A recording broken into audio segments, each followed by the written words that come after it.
So, friend, this is the 14th characteristics of successful people, that is, go all the way.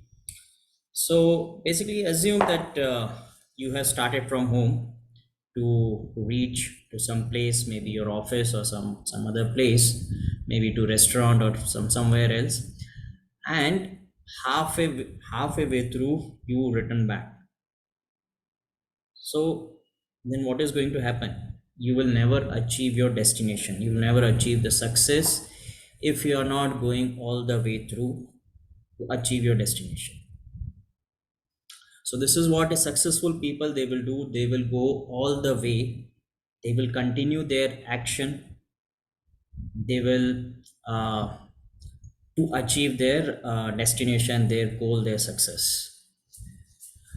And the action or the success is not considered complete till the time the action is not turned to achieve that particular success. So we have to keep on doing the action.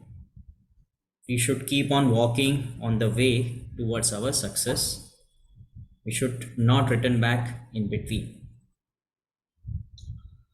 So successful people they are committed towards their goal, and for that they will go beyond their limitation. They will keep on walking till that time they are not achieving the success. So friend, this is the 14 characteristics. I will come with the next characteristics. Till then, bye and see you again.